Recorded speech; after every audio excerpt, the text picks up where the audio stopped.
الحمد لله نحمده ونستعينه ونستغفره ونؤمن به ونتوكل عليه ونعوذ بالله من شرور أنفسنا ومن سيئات أعمالنا من يهده الله فلا مضل له ومن يضلله فلا هادي له ونشهد أن لا إله إلا الله وحده لا شريك له ونشهد أن محمدا عبده ورسوله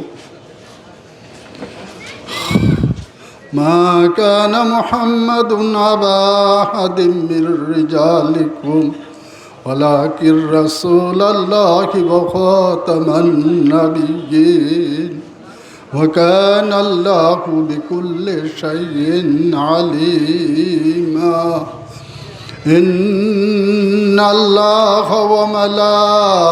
وملائكته يصلون على النبي يا أيها الذين آمنوا صلوا عليه وسلموا تسليما اللهم صل على سيدنا مولانا محمد وعلى آل سيدنا مولانا محمد اللهم صل على سيدنا مولانا محمد وعلى آل سيدنا مولانا محمد नहीं है दुजहा में मिसाल मुहम्मद जमाल खुदा है कमाल मुहम्मद अल्लाहुम्मा सल्ले अला सय्यदना मौलाना मुहम्मद वअला आलि सय्यदना मौलाना मुहम्मद अल्लाहुम्मा सल्ले अला सय्यदना मौलाना मुहम्मद वअला आलि सय्यदना मौलाना मुहम्मद हुआ सय्यदुना हुआ मुहम्मदुना फल-इस्सु लना लिजबतिही अल्लाहुम्मा सल्ले अला सय्यदना मौलाना मुहम्मद वअला आलि सय्यदना मौलाना मुहम्मद अल्लाहुम्मा सल्ले अला सय्यदना मौलाना मुहम्मद वअला आलि सय्यदना मौलाना मुहम्मद अल्हम्दुलिल्लाह আল্লাহ পাকের লাখ কোটি শুকর সেই মহান রব্বুল আলমিনের শুকরিয়া জ্ঞাপনার্থে আমরা সমস্বরে বলি আলহামদুলিল্লাহ। আল্লাহ সুস্থ সবল রেখে আজকের এই মহতি ইমানি নুরানি মাহফিলে আল্লাহ তাআলা আমাদিগকে আসার বসার দিন ও ধর্মের দু চারটি কথা শোনার সুযোগ এবং তৌফিক আল্লাহ তাআলা দান করেছেন। আমাদের মতো কত মানুষ মাটির নিচে চলে গেছে। আমি কি গেছে সপ্তাহে 8 দিন আগে আর কি আমিও ওই মাটির দিকে যাচ্ছিলাম। একবারে হইয়া আমি বেহুশ হইয়া পড়ে গেছি। আমার কোনো হুঁশ জ্ঞান ছিল না। কান্নাকাটি এরকম পরে শুনলাম যে এটা কান্নাকাটি করছে। পরে যাই আল্লাহ আবার ফিরাই দিয়েছে, এই জন্য আসতে পারলাম আর কি। তো মৃত্যু কাউকে রেহাই করবে না। ইন্নার রিজকা লা ইয়াতলুবুল আবদা কামা ইয়াতলুবুহু আজালা। মৃত্যুর জন্য আর রিজিকের জন্য কোনো মানুষের কোনো চিন্তা করতে হয় না। রিজিক আল্লাহ তাআলা যার যেখানে রেখেছে সেইখানে আল্লাহ তাআলা তাকে নিবে। আল্লাহ নিজেই রিজিকের ব্যবস্থা করে দেবেন। এবং মৃত্যু নির্দিষ্ট সময়ে যখন এসে যাবে, নির্দিষ্ট সময়ে তাকে চলে যেতে হবে। এতে এরফের করার আর কোনো সুযোগ নেই। ঠিক আছে, اغتنم خمسا قبل خمس شبابك قبل حرامك وصيحتك قبل سقمك وغناك قبل فقرك وفراغك قبل شغلك وحياتك قبل موتك। 5টি জিনিসকে 5টি জিনিসের পূর্বে তোমরা গনিমত মনে করো। اغتنم خمسا قبل خمس شبابك قبل حرامك। এখন তোমার যৌবন আছে, বৃদ্ধতায় উপনীত হওয়ার পূর্বেই তুমি যৌবনের মূল্য দাও। যৌবন থাকতে তুমি সমস্ত আমল সমস্ত কাজ কারবার তুমি ঠিক করে নাও। যখন বৃদ্ধ অবস্থায় উপনীত হবে তখন তুমি যৌবনের মতো কাজ আর করার শক্তি পাবে না। লাইসার স্বভাব বলাইয়াও, যৌবন কি আর ফিরে আসবে? কাজে এখন ধনী আছো, ফকির হয়ে যাওয়ার পূর্বে তুমি হজ টজ যত রকমের কাজ আমল আছে সমস্ত আমল করে এখন তুমি অবসর আছো। ফেরাগে কাবলা সুখ লেখা, এখন অবসর আছো। ব্যস্ততায় উপনীত না হওয়ার আগেই তোমার সমস্ত আমল তুমি ঠিক করে নাও। হায়াতিকা কাবলা মৌতিকা, তোমাকে হায়াত দেওয়া হয়েছে, মৃত্যুর পূর্বে এই হায়াতের মূল্য দাও।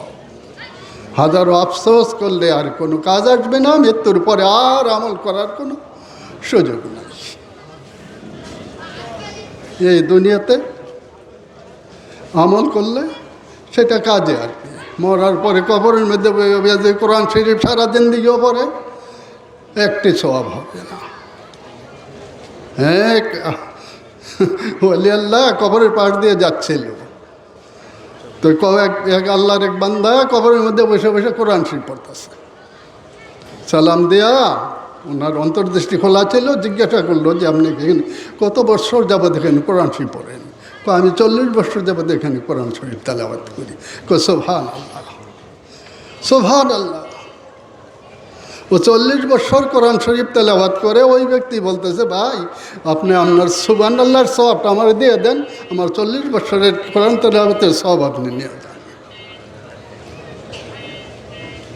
তো আল্লাহ 40 বছর কোরআন শরীফ তেলাওয়াত করে একটি সওয়াব নাই। ওই যে একবার সুবহানাল্লাহ বলেছে, এই সুবহানাল্লাহি তামলাউল মিজান, সুবহানাল্লাহি আলহামদুলিল্লাহ তামলাউনা মা বাইনাস সামাই ওয়াল আরদ। সুবহানাল্লাহ মিজানের পাল্লা সওয়াব ভর্তি করে দিবে। আর সুবহানাল্লাহ আলহামদুলিল্লাহ দুইটি শব্দ একত্রিত পড়লে মাটি থেকে আসমান পর্যন্ত যত ফাঁকা জায়গা আছে আল্লাহ তাআলা নেকে পরিপূর্ণ করে দেবেন। কাজেই আমাকে কোরআন শরীফ সম্বন্ধে কিছু আলোচনা করতে বলা হয়েছে। আল্লাহর হাবিব সাল্লাল্লাহু আলাইহি সাল্লাম বিদায় হজের ভাষণে বলছেন, তারাকতু ফীকুম আমরাইন লান তাদিল্লু মা তামাস্তাকতুম বিহিমা কিতাবাল্লাহি ওয়া সুন্নাত রাসূল। আল্লাহ রাব্বি সাল্লাল্লাহু আলাইহি ওয়াসাল্লাম বিদায় হজের ভাষণে বললেন, হে সমবেত জনতা, তোমাদের কাছে আমি দুইটি বস্তু রেখে গেলাম, একটা আল্লাহ তাআলার কালাম কোরআন, আর একটা আমার হাদিস, হাদিস শরীফ। এই দুইটিকে যদি তোমরা মজবুতভাবে আঁকড়িয়ে ধরে রাখো, তোমরা পথভ্রষ্ট হবে না, গোমরা হবে না, এবং দিন থেকে বিচ্যুত হবে না, তোমাদের কোনো ভয়ের কারণ নেই। এই কোরআন আমাদের কাছে হুজুর আকরাম সাল্লাল্লাহু আলাইহি ইসলামের নিকট 23 বছরে এই কোরআন শরীফ নাজিল হয়েছে। আর এই কোরআন ছাড়া বড় 3টি কিতাব, তাওরাত, জবুর, ইনজিল, আর 100টি সহিফা নাজিল হয়েছিল। এগুলি কমপ্লিট একবারই নাজিল হয়েছিল। আর হুজুর সাল্লাল্লাহু আলাইহি ইসলামের কাছে এই কোরআন শরীফ 23 বছরে নাজিল হয়েছে। এই কোরআন শরীফ নাজিল হইতে মুহাম্মদ সাল্লাল্লাহু আলাইহি ইসলামের উপর 24,000 বার ওহী নাজিল হয়েছে। কত? 24,000 বার। আর মুহাম্মদ সাল্লাল্লাহু আলাইহি ইসলাম ছাড়া যত নবী রাসূল দুনিয়াতে এসেছিল সবার কাছে 550 বার ওহী নাজিল হয়েছিল।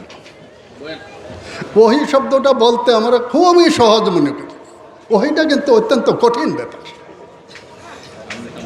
বুখারীতে আসছে যে হুজুর সাল্লাল্লাহু আলাইহি ইসলামের কাছে যখন ওহী নাজিল হইত, কঠিন শীতের দিনও যদি ওহী নাজিল হইত, তো হুজুর সাল্লাল্লাহু আলাইহি ইসলামের পেশানি থেকে ঘামের ফোঁটাগুলি টপ টপ করে পড়ত। ওহীর ভার অত্যন্ত কঠিন। হুজুর সাল্লাল্লাহু আলাইহি ইসলামের কাছে 24,000 বার ওহী নাজিল হয়েছে। আর সমস্ত নবী রাসূলদের মিল্লা 550 বার ওহী নাজিল হয়েছে। তো এই ওহীর মাধ্যমে কোরআন আল্লাহ তাআলা আমাদের কাছে আমানত দিয়েছেন।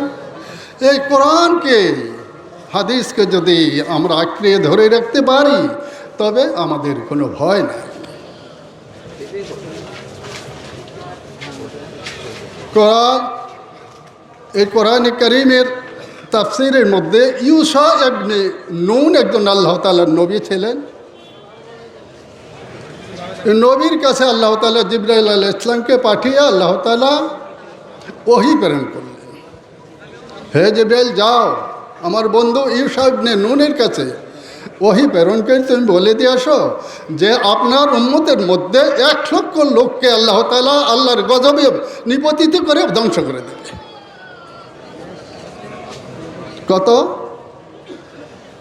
1 লক্ষ। আপনার উম্মতের 1 লক্ষ লোকের মধ্যে আল্লাহ তাআলা গজব নাযিল করবেন। এই গজবে পতিত হইয়া 1 লক্ষ লোকের মৃত্যু হবে। এই 1 লক্ষ লোকের মধ্যে 60,000 হইল অপরাধী, আর 40,000 হইল নিরপরাধ। ইউশা ইবনে নুন বললেন যে ভাই জিবরাইল, বুঝলাম যারা অপরাধী তারা অপরাধের কারণে তারা হালাক হবে, নিরপরাধ 40,000 মানুষ তারা কেন ধ্বংস হবে? তো জিবরাইল আলাইহিস সালাম বললেন, ভাই যারা অপরাধী 60,000 আর 40,000 নিরপরাধ, এই নিরপরাধ লোকেরা এই 60,000 অপরাধী লোকদের সঙ্গে তাদের অপকট ভালোবাসা মহব্বত ছিল। তাদের অপকট ভালোবাসা এবং মহব্বত ছিল। আমরাও আমাদের দেশে প্রত্যেকেই যায় যে দলের করি আর কি, সমর্থন করি, সেই দলের মানুষটা যদি খারাপও করে তো আমরা সমর্থন করি কি না, সেটা আমার কাছে ভালো লাগে।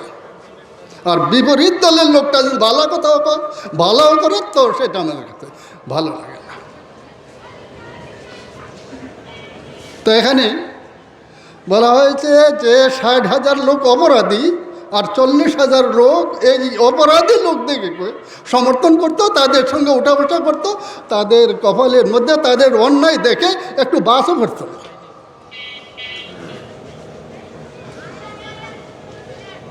এই জন্য অপরাধীদের সঙ্গে নিরপরাধীরা তাদেরকে সমর্থন করার কারণে, তাদেরকে ভালোবাসার কারণে তাদেরকে আল্লাহ তাআলা হালাক করে দিলেন। আমরা যদি বাঁচতে চাই, তবে যেটা হক, হকটাকে সমর্থন করতে হবে, হক পন্থে, পন্থে আমাদেরকে থাকতে হবে। অন্যায়কে সমর্থন করা যাবে না। অন্যায়কে আরেকটা সূরা যুখরুফের তাফসীরের মধ্যে আছে, আল-আখিল্লাহু ইয়াওমাইযিন বাদুহুম লিবাদ আদুওয়ুন ইল্লাল মুত্তাকিন। দুনিয়াতে মানুষ যতই বন্ধুত্ব করুক না কেন, কাল কিয়ামতের দিন আল-আখিল্লাহু বাদুহুম লিবাদিন আদুওয়ুন, এক বন্ধু আরেক বন্ধুর দুশমন রূপে পরিগণিত হয়ে যাবে, যদি তার মধ্যে ঈমান, ইসলাম এবং সততা না থাকে। অন্যায়কারী অন্যায়কারীকে যদি সমর্থন করে, অন্যায়কারীর সঙ্গে যদি তার বন্ধুত্ব থাকে, তবে কাল কিয়ামতের দিন সেই অন্যায়কারী সবটাই, দোনোটাই অন্যায়কারী, দোনোটা সবাই সবার জন্য কী হয়ে যাবে? দুশমন রূপে পরিগণিত হয়ে যাবে। তাফসীরে মাযহারিতে এক জায়গাতে লেখছে, কালাদায়ে জেহেমি নামক একজন বড় কাফের, হ্যাঁ, শক্তি খুব বেশি। তো একদিন সমস্ত তার দলের সমস্ত কাফের দিকে সে বৈশা একটা পরামর্শ করল। তো দেখো, মুহাম্মদের কোরআনের মধ্যে বা মুহাম্মদের কাছে যা শোনা যায়, জাহান্নামের ফেরেশতা বলে 19 জন হবে। তো 19 জন হলে তো 10 আর 7 কত হইল? 17 জন আমার কাছে ছেড়ে দাও, আর 2 জনকে তোমরা সামলাইবা। 17 জনের মধ্যে 10 জন আমি পিঠে আর 7 জনকে আমার পেটে বেঁধে কাল কিয়ামতের দিন এগুলিকে আমি হালাক করে দেব, জাহান্নামে যাতে আমাদেরকে জ্বালাইতে না পারে, আর 2 জনকে তোমরা সামলাই। তো কাল কিয়ামতের দিন এই কালাদে জেহেমির সম্বন্ধে তাফসীরে লিখেছে, যে সমস্ত মানুষের সামনে সেই ওয়াদা করেছিল, তারা তার এমন দুশমন হবে যে তার দৌড়া তারা খাইলাইতে চাইছে, ফাইরা ছিঁড়ে ফেলতে পারে। কারণ অন্যায়কারীকে সমর্থন করে কাল কিয়ামতের দিন সে তার দুশমন হয়ে যাবে, আর বন্ধু থাকবে না। একমাত্র মুত্তাকির সঙ্গে যদি, ভালো মানুষের সঙ্গে যদি কেউ বন্ধুত্ব করতে পারে, সেই একমাত্র নাজাত পাবে। আল্লাহ বলেন, ইয়া আইয়ুহাল্লাযীনা আমানুত্তাকুল্লাহ ওয়া কুনু মা'আস সাদিকিন, তরিকাতে সাদিকিন। হে ঈমানদারগণ, তোমরা আমি আল্লাহকে ভয় করো এবং সাদিকিনের সঙ্গে থাকো, সত্যবাদীদের সঙ্গে থাকো। কারণ সত্যবাদীদের সোহবতে সালেহীন, একটা কুকুর, আসহাবে কাহাবের একটা কুকুর, তাদের বন্ধুদের সঙ্গে তার ভালোবাসা ছিল কুকুরের। এই কুকুরটা আসহাবে কাহাবের যে 7 জন ব্যক্তি দেশ ত্যাগ করে ইসলাম নিজেদের জীবন বাঁচাইবার জন্য এবং ঈমান বাঁচাইবার জন্য চলে গিয়েছিল, তাদের সঙ্গে তাদের একটা প্রবিভক্ত কুকুর ছিল। এই কুকুরটার নাম ছিল কিতমির। এই কুকুরটাও চলে গিয়েছিল। এই আল্লাহর ওলি দিগকে কুকুরটাই মহব্বত করার কারণে কাল কিয়ামতের দিন আল্লাহ তাআলা এই কুকুরটাকে জান্নাত হিসাবে ঘোষণা করে দিলেন। এই কুকুরটা ওই তাদের সঙ্গে বেহেশতে যাবে। এই জন্য দুনিয়াতে আল-আখিল্লাহু ইয়াওমাইযিন বাদুহুম লিবাদ,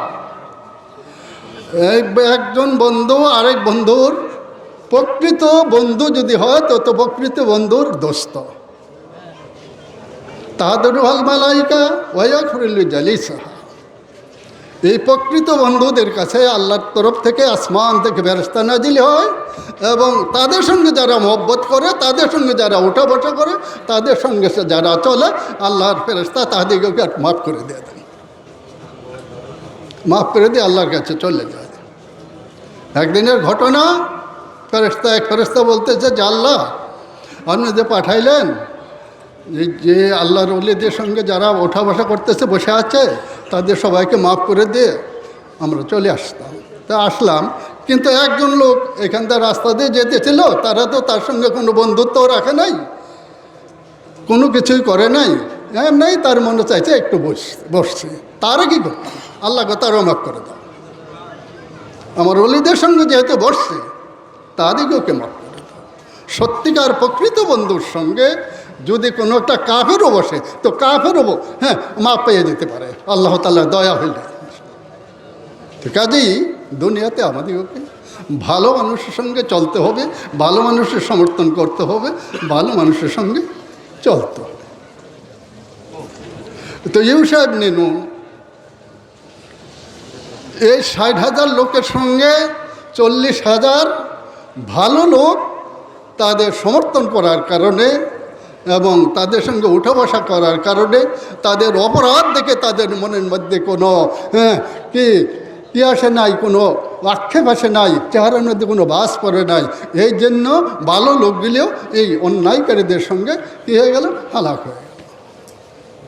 হযরত দাউদ আলাইহিস সালামেরকে আল্লাহ তাআলা সুরের এমন সুর দিছিলেন যে সাগরের কিনারে, নদীর কিনারে বসে যখন তিনি জবর কিতাব তেলাওয়াত করতেন, মাছ বাইসে উঠত। তো যারা জেলেরা মাছ ধরার জন্য পাগল হয়েছে, আল্লাহর তরফ থেকে নিষেধ ছিল শনিবার দিন দাউদ আলাইহিস সালাম যখন জবর কিতাব পাঠ করে, শনিবার দিন তোমরা মাছ ধরতে পারবে না, আল্লাহর তরফ থেকে এটা নিষেধ। তো ওরা করছে কি, এই নদীর কিনার থেকে নালা কাটটা ওই একটু দূরে গিয়ে একটা পুকুর কাটছে, পুকুর কাটতে এখান থেকে নালা করে দিয়েছে। যখন জবর কিতাব পড়ার জন্য তিনি বসতেন, তো ওই মাছগুলি ভেসে এসে ওই নালা দিয়ে পুকুরের ভিতরে চলে যেত, চলে গেলে ওই নালার মুখ বন্ধ করে দিত। তো শনিবার দিন মাছ ধরে নিয়ে যেহেতু আল্লাহ নিষেধ করছে, রবিবার দিন ধরত। তো তারা যত বাটপারি করে, আল্লাহ তো এতে বড় বাটপার। ওমাকারু আমাকার আল্লাহ, কোরআন শরীফে আছে, তোমরা যত মকর করো তার চেয়ে বড় মকর জানি আমি, আল্লাহ নিজেই বলছে। তো যখন জান মাইরা দিছে, পরের দিন মাছ ধরবে, তখন দাউদ আলাইহিস সালামের উম্মতের মধ্যে 3 দলে বিভক্ত হয়ে গেল। এক দলে মাছ ধরল, আরেক দলে তাদেরকে নিষেধ করল। আল্লাহর তরফ থেকে দাউদ আলাইহিস সালাম যে কিতাব জবর কিতাব পাঠ করার কারণে যেই মাছ বেশে পুকুরে এসেছে, এই মাছ ধরতে পারবে না, তোমরা এই মাছ ছেড়ে দাও, আল্লাহর নিষেধ। আরেক দল চুপ করে বসেছে, তাদেরকে নিষেধ করে নাই, মাছও ধরে নাই। হাদিস শরীফ আছে, সাকিতুন আনিল হককে শয়তানুল আখরাস, হক কথা বলার থেকে যে নীরব থাকবে সে হইল গঙ্গা শয়তান, বোবা শয়তান।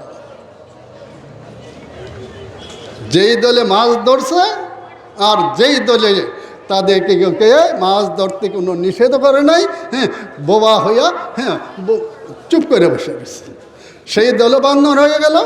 এবং যেই দলে মাছ ধরছে সেই দলে বানর হয়ে গেল। আল্লাহর গজবে পতিত হইয়া 2 দল মারা গেল। যেই দলে হক কথা বলেছে, নিষেধ করেছে, সেই দলে একমাত্র বেঁচেছে। তা আমরা বুঝতে পারলাম, সত্য কথা বলতে হবে, সত্য দলকে সমর্থন করতে হবে এবং সত্য দলে থাকতে হবে। এর বিপরীত যদি আমি না আমার বাবাও যায়, তাতে কোনো আসে যায় না, আল্লাহর গজবে পতিত হয়ে যাবে।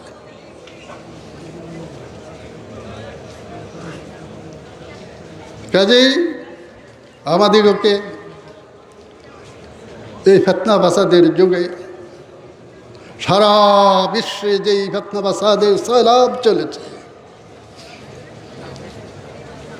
উমর আলাইহিস সালাম আর উমর রাদিয়াল্লাহু তাআলা আনহুর জামানায় এক ঈদের দিন হযরত উমর রাদিয়াল্লাহু তাআলা আনহুর পরিবারে তার একটা ছোট শিশুকে কোলে নিয়ে উমর রাদিয়াল্লাহু তাআলা আনহুর কাছে গিয়া অনুনয় বিনয় করে বলতেছে, স্বামী গো, আমরা তো আপনার কাছে কোনো কিছু চাবো না, তবে এই যে ছোটো ছেলেটা, এই শিশুটা, তার একটা নতুন জামার জন্য তার বন্ধুরা, আশেপাশে যারা বন্ধুবান্ধব আছে, তার সমসাময়িক যারা আছে, প্রত্যেকেরই নতুন জামা, তার তো নতুন জামা না, একটা নতুন জামার জন্য সে কাঁদতেছে।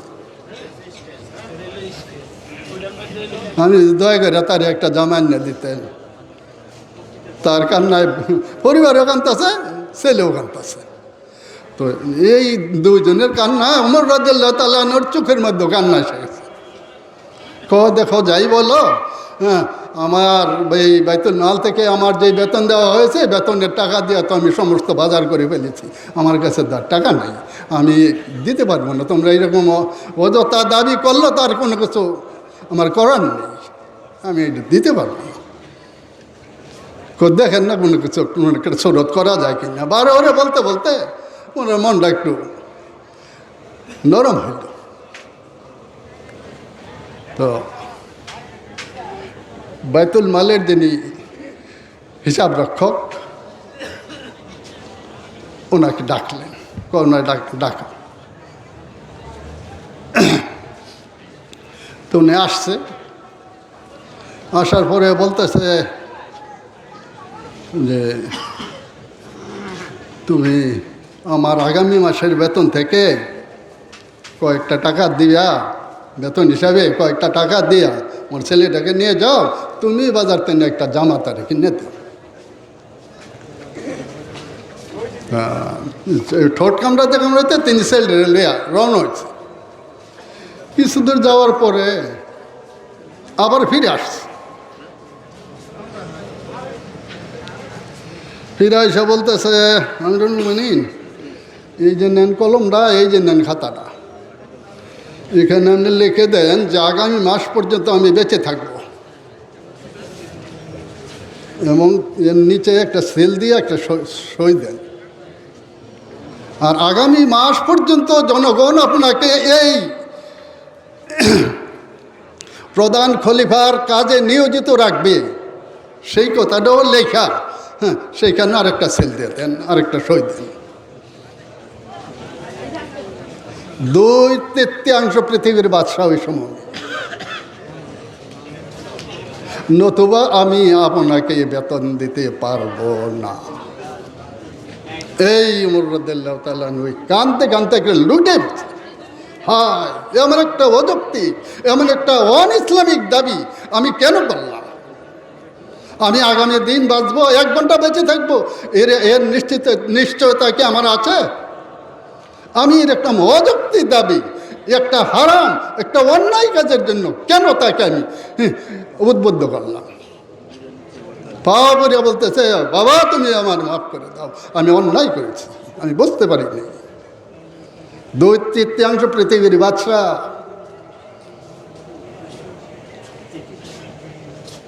বর্তমান আমাদের দেশের খবর পেপার পত্রিকাতে আপনারা ভালোই পড়েন, খুব ভালোই জানেন কত টাকা, কত লক্ষ কোটি কোটি টাকা নাউযুবিল্লাহ মিন যালিক।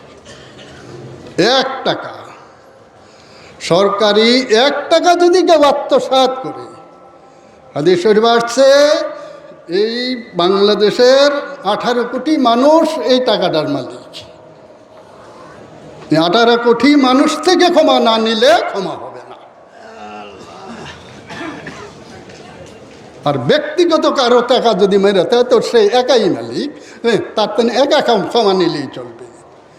আর যদি সরকারি খাজানা থেকে কেউ 1 টাকা আত্মসাৎ করে, তবে তাকে কি করতে হবে? এই 18 কোটি মানুষ থেকে ক্ষমা নিতে হবে, নতুবা ক্ষমা হবে না। এই 1 টাকার জন্য হাদিস শরীফে আছে, আল্লাহ খিল্লাহু ইয়াউমাইযিন বাদুহুম লিবাদ আতাদরুনা মাল মুফলিস قالوا المفلس فينا من لا درهم له ولا متاع فقال إن المفلس من أمتي من يأتي يوم القيامة بصلاة وزكاة ويأتي قد شتم هذا وكذب هذا وأكل مال هذا وسفك دم هذا وضرب هذا فيؤتى هذا من حسنته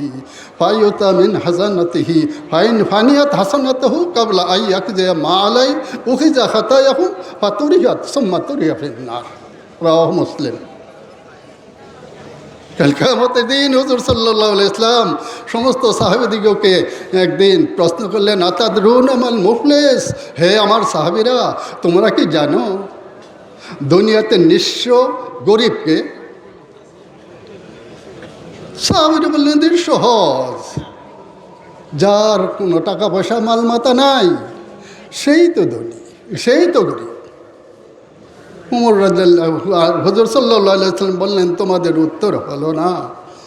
মাইয়াতি ইয়াউমাল কিয়ামাতি বিসালাতিন ওয়া সিয়ামিন যাকাতিন ওয়া ইয়াতি আকাত শাতাম হাযা, যে নামাজ পড়েছে, রোজা করেছে, যাকাত দিচ্ছে, দান সদকা সবই করেছে, পাশাপাশি কোনো মানুষকে গালি দিয়েছে, পাশাপাশি কোনো মানুষকে অন্যায়ভাবে প্রহার করেছে, পাশাপাশি তার বন্ধু যাদের সঙ্গে তার বন্ধুত্ব ছিল তারা অন্যায় কাজ করেছে, সেই অন্যায় কাজকে সমর্থন করেছে। অন্যায়ভাবে একটা মানুষকে হত্যা করেছে, সেই হত্যা কাজের মধ্যে কাজটাকে সে সমর্থন করেছে। সে হলো সবচেয়ে বেশি দরিদ্র।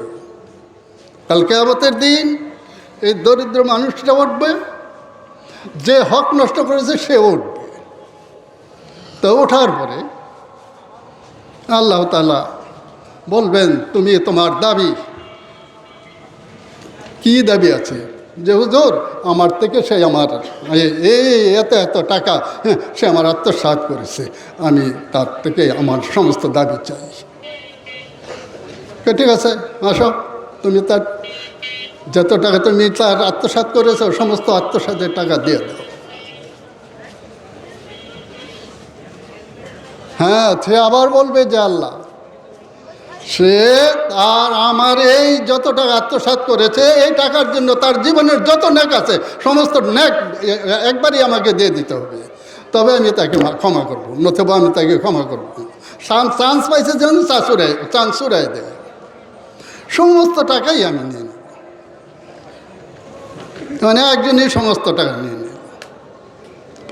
ফাইনিয়াত হাসানাতুহু ক্বাবলা আইয়াকযিয়া মালাই উখিযা খাতায়াহুম। এখনো আরো অনেক মানুষ পাওনাদার দাঁড়িয়ে রয়েছে। সমস্ত পাওনাদারের তার নেক তো শেষ, সমস্ত পাওনাদারদের গুণাগুলি তার আমলনামাতে দিয়ে দেওয়া হয়। অতঃ পর সে চির বঞ্চিত হয়ে জাহান্নামে নিক্ষিপ্ত হয়ে যাবে। কাজেই অন্যায় করা যাবে না, অন্যায়কে সমর্থন করা যাবে না, অন্যায়ওয়ালার সঙ্গে চলাও যাবে না, এবং কোনো মানুষের প্রতি কোনো কী করা হবে না, আত্মসাৎ করা হবে না, আত্মসাৎ করা যাবে না, কারো টাকা মায়েরা খাওয়া যাবে না পারলে। কারণ দুনিয়াতে যদি ক্ষমা কেউ দুনিয়া থেকে না নিতে পারে, এমনকি হাদিস শরীফে এটাও লিখেছে, তার পরিবারে যদি পাওনা থাকে, আর যদি স্বামী পরিবার থেকে জীবদ্দশায় শেষ করে দিচ্ছে, এটুক বলে শেষ করে দিচ্ছে, জীবদ্দশার তার থেকে ক্ষমা না নিতে পারে, তো কালকে আমাদের দিন পরিবারেও ক্ষমা করবে না। ছেলের প্রতি যদি অন্যায় আচরণ করা হয়, ছেলে ও তো অন্যায় করে, কিন্তু পিতা তাকে শাসন করতে গিয়ে অন্যায়ের বেশি করে ফেলেছে, একটু জুলুম বেশি করে ফেলেছে। বেশি করার কারণে ওই ছেলেও কাল কিয়ামতের দিন ওই পিতার বিরুদ্ধে আল্লাহর কাছে আপিল করবে যে আল্লাহ, আমি এতটুকু সামান্য একটা মিথ্যা কথা বলছিলাম, আমার উপরে এরকম টর্চারিং করছে, আমার পিতা আমাকে লাঠিটা পিটাইয়া আমাকে করছে, আমার এটার কাছে চাই, আমি এর প্রতিশোধ চাই। যদি হক হয় তবে ওই পিতা, কারণ কাল কিয়ামতের দিন ছেলে ইয়াউমা ইয়াফিরুল মারউ মিন আখিহি ওয়া আবিহি ওয়া উম্মিহি ওয়া সাহিবাতি ওয়া বানি, কোরআন শরীফে আছে।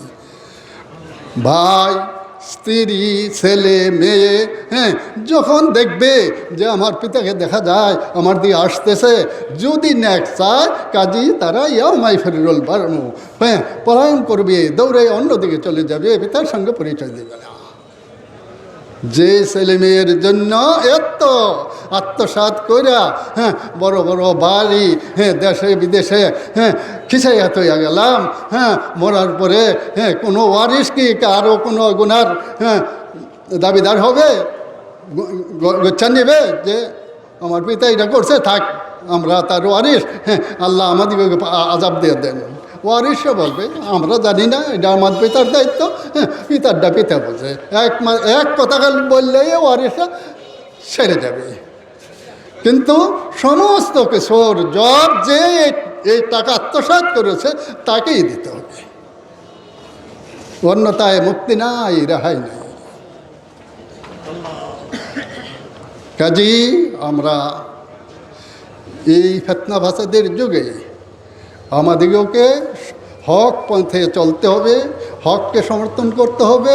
হকের বাইরে যদি আমরা চলি এবং অন্যায়কে যদি সমর্থন করি, তবে আমার আজকের এই যাই দেশের কথা আমি বললাম, এর মধ্যে বুঝতে পারলাম যে অন্যায়কে সমর্থন করা, হ্যাঁ, অন্যায় করারই সমপরিমাণ। হ্যাঁ, অপরাধী যেমন ইউসাব নিয়ে নুনের 60,000-এর সঙ্গে 40,000 ভালো মানুষও গজবে নিপতিত হইয়া তারাও মারা গেল। কাজেই আমরা তো বাঁচতে চাই, আমরা হকপন্থী হয়ে থাকতে চাই। আল্লাহ যেন আমাদেরকে সঠিক ইসলাম বুঝে আমল করে আমরা যেন সাকরাতুল মৌতের সময় আল্লাহ তাআলার খুশনুদি, আল্লাহ তাআলার রহমত বরকত হাসিল করে ঈমানের সঙ্গে আল্লাহর কলমার সঙ্গে মৃত্যুবরণ করতে পারি। আল্লাহ আমাদের সবাইকে তৌফিক দান করুক। ওয়া আলাইনা ইল্লাল বালাগ ওয়া আখিরু দাওয়ানা আনিল হামদুলিল্লাহি রাব্বিল আলামিন। আসসালামু আলাইকুম ওয়া রাহমাতুল্লাহি ওয়া বারাকাতুহু।